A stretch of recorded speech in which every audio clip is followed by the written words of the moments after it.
What you're about to hear is part of the Podgods Network. If you have a problem with anything you hear, please write it in an email and go fuck yourself. Enjoy the show!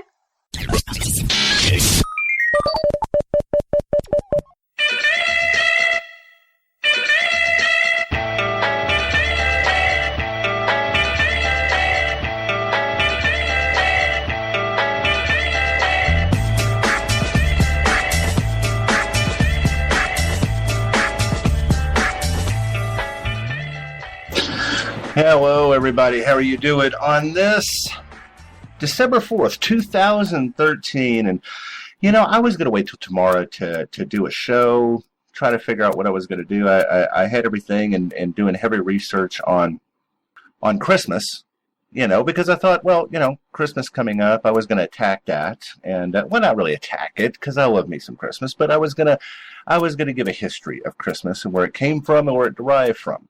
And that was for tomorrow. But, you know, me being the ever-vigilant person that I am, and I like to check out other shows and see what the Christians are saying about the atheists, because, you know, I mean, not only is that just fucking funny to me, it gives me good material. So what I did was I ran across this guy on Spreaker, on here. And the name of his show, and I'm going to give him a shameless plug, is the Atheist Antidote. Okay, now in all fairness, I didn't know about him. He didn't know about me. So the fact that I'm the atheist agenda, it just meshed too well somehow. But what this guy does is he gets on and he tells about Christian values. And he's also a singer-songwriter, kinda. He's also a guy that in his shows, which are somewhere in the neighborhood of about 5 minutes long, he manages to tell you what he thinks about people and what he thinks about politics and religion and what he thinks about atheists. And he doesn't like us very much. He doesn't like us. But this fucking douchebag thinks that I've got to put him somewhere at maybe 30 or something like that, 35 maybe, I guess, you know, I don't know. He's pretty well educated. He has a great speaking voice. He's trying to make his mark in the world, but he's a fucking douchebag. I'll give you an example. He has shows on that are titled as such: Unmarriable Women. What you should look for in a woman. And then, instead of painting himself in a corner, he lets a woman take over what is marriage material in men. And I have that entire show for you. Now, I'm going to be in between this show because this douchebag speaks on what he thinks, you know. And then I'll also have a show of his, which I'm going to play both of them in their entirety because they're only 5 minutes apiece long. And he puts a show together named For Women Who Want to Understand Men. But he doesn't do this. See, he dumps that on this girl named Kelly Vixen. And I guess that's her real name, but she, you know, for the lack of a better word, is a total fucking... Oh, God, I really want to say the C word so bad. I really want to say the C word so bad. I will just say she's delusional for the most part. And I'm going to play both of these, and I'm going to start and stop. And I'm going to comment on these two particular shows. And if you want to, hey, listen, if you want to go check him out, and I'm sure he's going to hear about this show, and I'm sure he's going to listen to this show, because I'm going to bombard him with this show on all of his social media networks until he listens to it. Because if I call somebody a douchebag, I'll want them to know that I am the one that's calling them the douchebag. So, I'm going to repeatedly call him a douchebag. I'm going to repeatedly send it to him. He has an email address. I'm going to send it there. I'm going to send it on his YouTube, his personal website. I'm going to do everything to let him know what us atheists, or at least myself as an atheist, thinks about his douchebaggery, for lack of a better term. And all of my friends that are listening to this, and I'm going to upload this on my other two platforms, and I'm going to put this all over my Brock. The guy's name is Brock Launer, something like that. What I'm going to do, Brock, is you're going to have more listeners than you know what to do with. Do you know why? Because the guy has something like in the neighborhood of 25,000 people that have listened to him. He has 181 followers. That means, to me, Brock, that what has happened here is people get on your show and within that 5-minute little range, listen to that shit, and they don't want to fucking hear you anymore. Why? Because you're a douchebag. So, let's get the douchebaggery started. Because I want people to understand why I think you're a fucking douchebag. Anyway, I might attack this guy, I don't know, on my Christmas show tomorrow too. I don't know. I haven't gone through all of his stuff yet because it's easy to do. 5 minutes here, 5 minutes there. But for now, I'm going to hit 2 of his shows and see what you guys think. This show is 5 minutes long, and it's called Unmarriable Women. This is uncut. I did not touch this. I have not done anything with it. And here you go. But the thing is with him, is these shows are very nicely processed, very nicely done. I do my fucking show live. So, Brock, if you're hearing this right now, which I doubt you are, but when you eventually hear this, I do my shit live. I don't pretty it up, put a bow on it, take out all my bullshit stuff that I'm not supposed to say, and then present it in a 5-minute. I go on here for an hour or two. Tonight, maybe not so long because I'm just going to destroy you and call it a fucking day. But that being said, the Unmarriable Women. And I'm going to start and stop as needed. Here we go. Attention. You are listening to the Athiest Antidote show.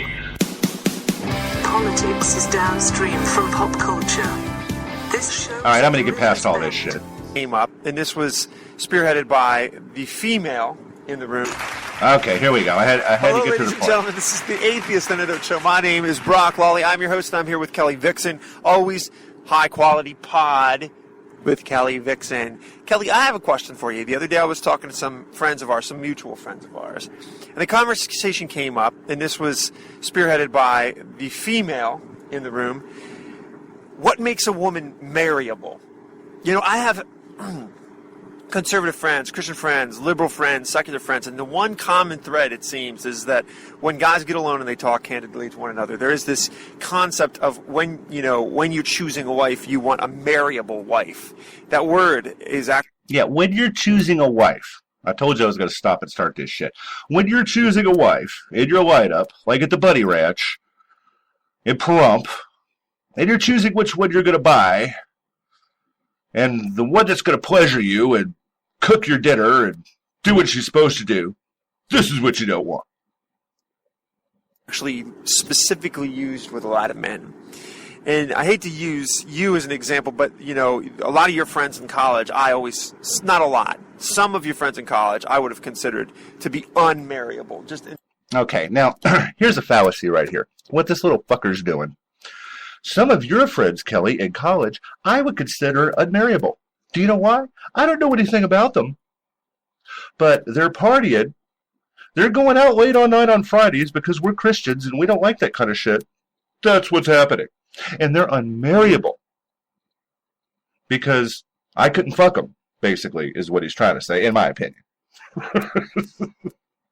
I had to fuck you, Kelly, and so I guess they were, I don't know, unmarriable, I guess. Instinctively, I looked at them and I thought, unmarriable women. I'm just being honest. And you're just being a fucking douche is what you're being.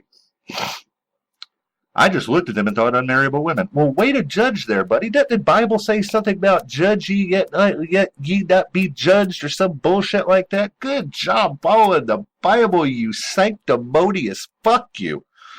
Sorry. There's some qualities about women that are marriable, and there's some qualities about women that are unmarriable. And I want the female, before I even give you my explanation, I want the female take on that. What is your gut instinct? Whether or not you even like the term being used, what is your gut instinct on what that might be? Well, I think I think the same is true for men. There are some men that you would consider marrying, and then there's other men that you would never consider marrying.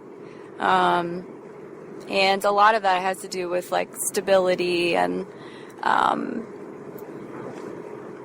Yes, a lot of that has to do with stability.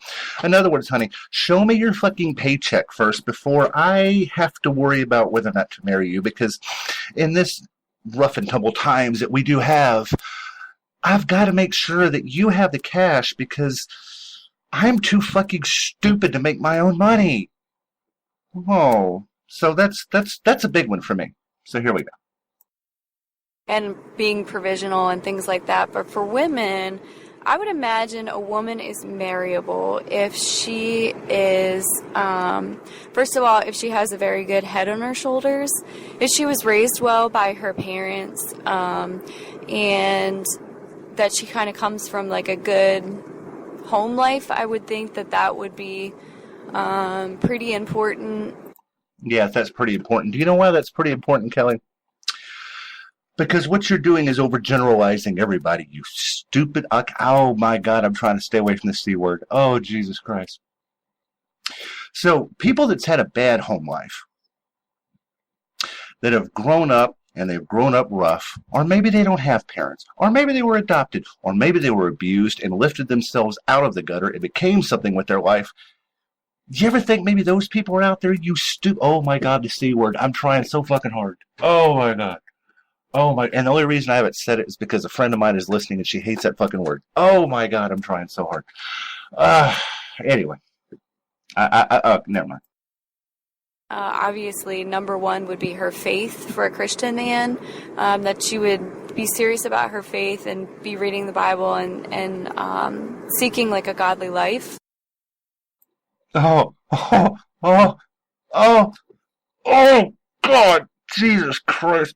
Oh my God, because that's fucking number one. Oh, fuck. Oh, God.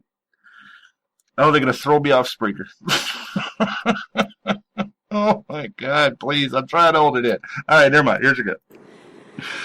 And I think also maybe disposition. I think, kind of the post-feminist movement, a woman that is extremely independent, when relationships are based upon codependence and kind of like looking to each other to kind of go through this life in a partnership, if you have one person that, I'm not saying that isn't capable, but who kind of always wants to go their own way, I mean, you can't be yoked together through life and always have someone kind of like going off and doing their own thing.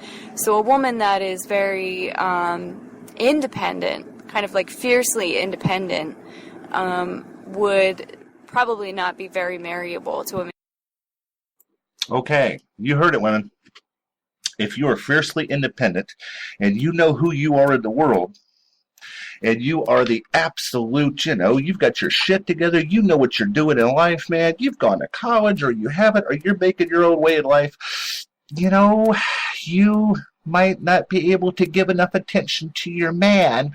So, she thinks, Kelly Vixen, by the way, you might want to look her up and give her a fuck you. She's on Facebook, Kelly Vixen. I think she's the only one on there. That's the way I found her. You might want to give her a little fuck you message, really. I mean, if you're a strong, capable, independent woman that has braids, no, you're pretty unmarryable, because you gotta make sure that whenever your husband comes home, you suck his dick and make his dinner, and that's your job, and that's all you should be doing. And I would think. Yeah, actually amazing how spot on you got. Now, the second question would be, just I'm out of curiosity, do you think it's fair for men to be speaking like that? Like, this woman's marryable, this woman isn't marryable. Is it fair, in your opinion, to have that kind of standard coming from the masculine perspective? Well,